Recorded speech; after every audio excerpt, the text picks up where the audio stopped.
Congratulations హఫ్సూన్ గారు. ఇప్పుడు మీ భావన తెలియజేయవలసిందిగా అభ్యర్థన. ఇక్కడ ఉన్న వేదిక మీద ఉన్న పెద్దలందరికీ, అలానే ఇక్కడ వచ్చిన పేరెంట్స్ అందరికీ నా ధన్యవాదాలండి. అలాగే నా తోటి కానిస్టేబుల్ కి సెలెక్ట్ అయిన అందరికీ కంగ్రాచులేషన్స్ అండ్ అందరూ ట్రైనింగ్ కి వెళ్తున్నారు, అందరికీ ఆల్ ద బెస్ట్ అండి. నా పేరు షేక్ గండ్లూరు హాఫిజూన్, వైఎస్ఆర్ కడప జిల్లా ముద్దునూరు మండలం ముద్దునూరు గ్రామం అండి. యాక్చువల్ గా ముస్లిం కేటగిరీలో అమ్మాయికి ఈ డిపార్ట్మెంట్ లో పంపించడానికి తల్లిదండ్రులు గాని పెళ్ళైనాక హస్బెండ్ గాని చాలా భయపడుతుంటారు. కానీ ఎంతమంది ఎంత అన్నప్పటికీ నా హస్బెండ్, మా పేరెంట్స్ వాళ్ళ కృషి వల్లనే నేనైతే ఇక్కడ నిలబడ్డాను. నేను ఎంఎస్సి బీఈడి వరకు చదివానండి. చాలా మంది అంటారు, ముస్లిం అమ్మాయివి నువ్వేం చేయగలవు, అది కూడా మ్యారేజ్ అయింది, 28 years, నువ్వు ఇంకేం సాధించలేవు నీ లైఫ్ లో, ఏదన్నా చెయ్యాలంటే బీఈడి ఒక్కటే ఉంది, నీ టీచర్ గా మాత్రమే పని చేయగలవు అని అన్నారు. సో అలాంటి వాళ్ళు అందరూ ముక్కున వేలేసుకునే విధంగా ఈ రోజు నేను కానిస్టేబుల్ జాబ్ కొట్టి మీ అందరి ముందు నిలబడ్డాను. అలాగే మా కమ్యూనిటీ పేరెంట్స్ కి నేను విన్నపించుకునేది ఒకటే, నాలాగా చదువుకునే వాళ్ళు చాలా మంది ఉంటారు.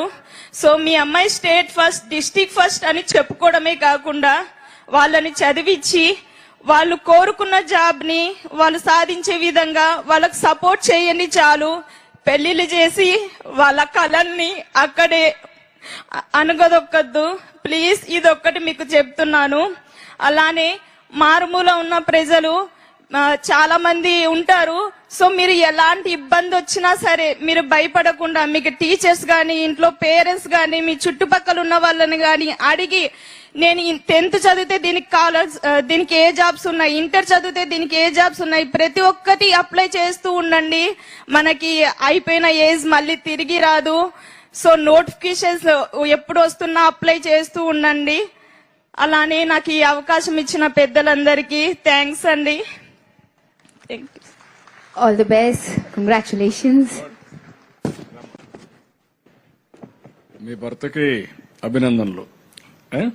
మామూలుగా ఆ అమ్మాయి మనోభావాలు విన్నారు. మామూలుగా ఆడపిల్లల్ని చదివించరు. చదివించాలంటే శ్రద్ధ ఉండదు. అందులో ముస్లిం ఆడపిల్లని పోలీస్ శాఖకు పంపించాలంటే అసలే ఇష్టం ఉండదు. అలాంటప్పుడు భర్త, తల్లిదండ్రులు ఆ అమ్మాయిని ఆశీర్వదించారంటే శబాష్, వాళ్లకు మనస్ఫూర్తిగా అభినందనలు, గట్టిగా చప్పట్లు కొట్టి అభినందించాలి. వీళ్ళ బాబు కూడా 8 సంవత్సరాల బాబు. ఈవిడ మనోస్థైర్యం, బాబు తల్లికి అండ. ఇంకొక పక్కన చూస్తే ఒకసారి ఆశ వదులుకుంటారు పెళ్లైతే. అందులో బాబు కూడా ఉంటే వాళ్ళ బాగోగులు చూసుకుంటూ అసలు ధ్యేయాన్ని వదులుకుంటారు. కానీ ఆ అమ్మాయిలో ఒక పట్టుదల ఉంది, కసి ఉంది, నేను కూడా పైకి రావాలనే తపనుంది. ఆ తపనే ఈరోజు ఆ అమ్మాయికి ఈ స్థాయికి తీసుకొచ్చింది. ఎంఎస్సి బీఈడి వదిలిపెట్టద్దమ్మా, ఇంకా నీకు భవిష్యత్తు ఉంది, నువ్వు కష్టపడు, నీవు యొక్క పట్టుదల చూస్తే నాకు ఒక నమ్మకం ఉంది, ఇంకా మంచి ఉన్నత స్థాయికి ఎదుగుతావు. రెండోది, ఆ అమ్మాయిలో ఒక సందేశం ఉంది. ఆ సందేశాన్ని మీరు విన్నారు. చిన్నప్పుడు పెళ్లిళ్లు చేసి ఆడబిడ్డల్ని పంపించేసి వాళ్ళ యొక్క ధైర్యాన్ని దెబ్బతీయడమే కాకుండా వాళ్ళ కోరికలను చంపేసే పరిస్థితికి వస్తున్నారు. ఆ పని చెయ్యొద్దని తల్లిదండ్రులకు అప్పీల్ చేస్తూ యువతకు కూడా ఒక మెసేజ్ ఇచ్చింది. వయసు అయిందనో లేకుంటే ఇంకొక సమస్య వస్తుందనో ఆపద్దండి, ప్రతి ఒక్క దానికి ప్రయత్నం చేయండి, తప్పకుండా విజయాన్ని సాధిస్తారని యువతకు ఒక బ్రహ్మాండమైన సందేశం ఇచ్చిన ఈ అమ్మాయిని మనస్ఫూర్తిగా గట్టిగా చప్పట్లు కొట్టి అన్ని అడ్వర్స్ కండిషన్ లో విజయాన్ని సాధించిన వారే నిజమైన విజేతలు. అలాంటి అమ్మాయిని నేను మనస్ఫూర్తిగా అభినందిస్తున్నా.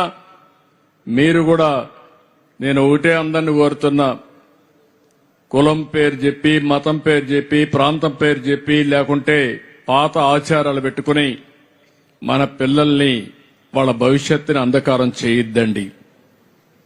వీళ్ళందరూ కూడా మంత్రిలో మాణిక్యాలు. ఈ పిల్లలు చదివిస్తే ఉన్నత స్థాయికి ఎదుగుతారు. మనోధైర్యం మీరు ఇంట్లో ఇవ్వగలిగితే ఆ ధైర్యంతో కొండనైనా సరే బద్దలు చేసే శక్తి మన పిల్లలకుంది.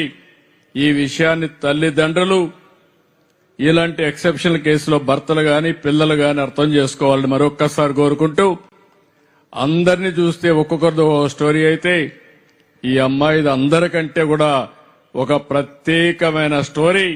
అందరూ కూడా గట్టిగా చప్పట్లు కొట్టి ఆశీర్వదించండి. Thank you, ma. I wish all the best. Thank you and all the very best. We just heard the success stories of the new recruits. The journey